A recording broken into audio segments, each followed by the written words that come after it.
महत्वाची बातमी, मुख्यमंत्री आज जेनझींसोबत संवाद साधणार आहेत।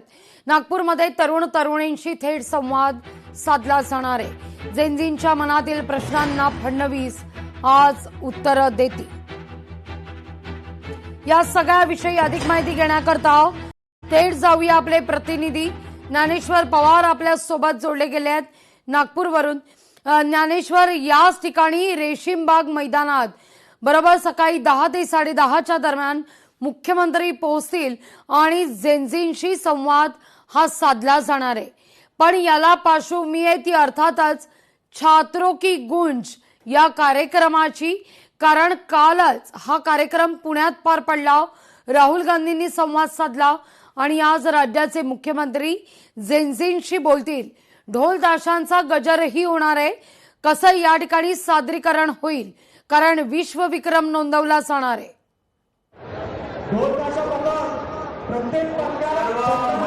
अगदी लागवीजी सत्ताधारी असो किंवा विरोधी पक्ष असो, जेनझीला आपल्या भुगळामध्ये पाडण्यासाठी वेगवेगळे उपक्रम राबवत आहे। नागपूरमध्ये जे आहे ते 1 ऑगस्ट ते 23 ऑगस्ट दरम्यान जे आहे ते या ठिकाणी युवा फॉर मंथन या उपक्रमाचं आयोजन करण्यात आले।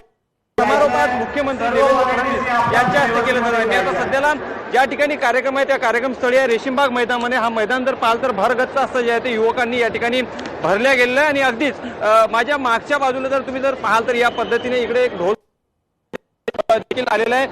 हे ढोल त्याच्या पथक या ठिकाणी जे आहे ते वादन करणार आणि एक विश्व विक्रम जे आहे ते या ठिकाणी नोंदवलं जाणार, कारण की ही जी गर्दी दिसत आहे मागे यामध्ये जे आहे ते संपूर्ण ढोल ताशा पथकाचे पदाधिकारी या पेंडॉलमध्ये थांबलेल्या जवळपास 4000 ढोल ताशे पथक जे आहे ते या ठिकाणी वादन केलं जाणार आहे।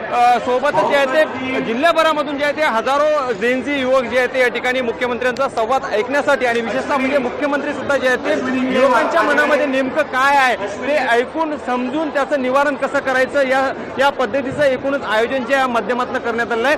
1 ऑगस्ट ते 23 ऑगस्ट दरम्यान जे आहे ते हा उपक्रम राबविण्यात आला होता। विविध शाळांमध्ये देखील जे आहे ते विविध स्पर्धा आयोजित करण्यात आलं होतं। त्याचं पारितोषिक देखील या ठिकाणी मुख्यमंत्र्यांच्या हस्ते जे आहे ते देण्यात येणार आहे। आणि हा जवळपास 240 फुटाचा रॅम्प जो आहे तो या ठिकाणी तयार करण्यात आला आहे, ज्यावरून जे आहे ते स्वतः मुख्यमंत्री चालत या ठिकाणी जे आहे ते थेट युवकांशी जे आहे ते कनेक्ट होतील, त्यांच्याशी संवाद साधतील। त्यामुळे एकूणच पाहता काल पुण्यामध्ये राहुल गांधी यांचं जे आहे ते युवकेशी झालेला संवाद आणि त्यानंतर आज या ठिकाणी मुख्यमंत्री देवेंद्र फडणवीस जे युवकांशी जे आहे ते थेट संवाद साधणार आहेत। एकूणच सर्वच राजकीय पक्षांकडनं कुठं ना कुठेतरी युवकांना जे आहे ते जेनझीला जे आहे ते आपल्याकडे आकर्षित करण्याचा प्रयत्न जे आहे ते केला जातो। त्याच माध्यमातून काल खुद्द महसूल मंत्री चंद्रशेखर बावनकुळे यांनी देखील सांगितलं होतं की देवेंद्र फडणवीस जे युथ आयोजन आहेत म्हणजे युवकांचे प्रेरणा, त्यामुळे एकूणच पाहता कुठं ना कुठे जे आहे ते सध्याला सर्वात मोठं राजकीय पक्षाने जे आहे ते जेनझीला आपल्याकडे कशा पद्धतीने आकर्षित करता येतील त्या पद्धतीने वेगवेगळे कार्यक्रम करता येईल। राज्यभर अशाच पद्धतीने जे आहे ते मुख्यमंत्री देवेंद्र फडणवीस यांच्या नेतृत्वामध्ये जे आहे ते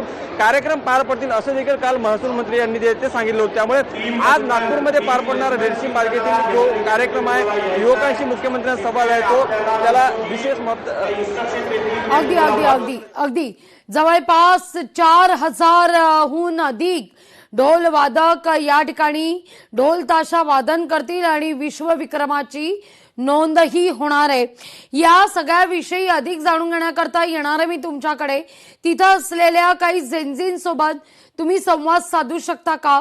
कशी उत्सुकता आहे त्यांच्या मनात? थेट मुख्यमंत्र्यांना आज ते प्रत्यक्षपणे ऐकणार आहेत। नक्की लागेल खाली थांबले तरी आपण त्यांच्याशी बोलण्याचं जे आहे ते एकूणच प्रयत्न करूया। मोठ्या प्रमाणात जे आहे ते युवक या ठिकाणी जमलेले आहे आणि अगदीच आतुरता आता फक्त मुख्यमंत्र्यांच्या आगमनाची आहे। मुख्यमंत्री कधी येतील आणि मुख्यमंत्री नेमकं काय बोलतात आणि युवकांच्या मनामध्ये नेमक्या काय काय त्यांच्या समस्या असतील किंवा काही आयडिया असतील ते मुख्यमंत्र्यांसोबत जे आहे ते एकूणच चर्चा करणार आहे। आपण पाहू शकतो की आतुरतेने सगळे युवक जे आहेत ते मुख्यमंत्री देवेंद्र फडणवीस यांची जे आहे ते एकूणच वाट पाहत आहे। आपण काही युवकांशी या ठिकाणी बोलण्याचा प्रयत्न करूया। काय सांगणार आज मुख्यमंत्र्यांशी थेट संवाद साधणार आहात तुम्ही?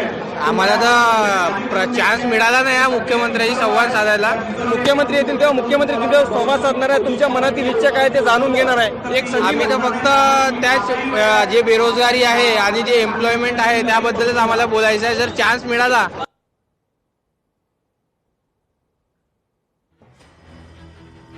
अगदी बेरोजगारी आहे त्याबद्दल आम्हाला खरं तर बोलायचं आहे मुख्यमंत्र्यांशी असं या ठिकाणी सांगण्यात आलेलं आहे। तर ही दृश्य आपण पाहतोय, ढोल वादनाकरता देखील ढोल ताशा पथक सज्ज झालेलं आहे। या सगळ्यावर लक्ष आपलं कायम असेल।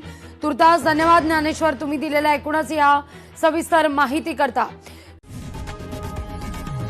लोकशाही मराठी ऐका, पहा, जागरूक रहा।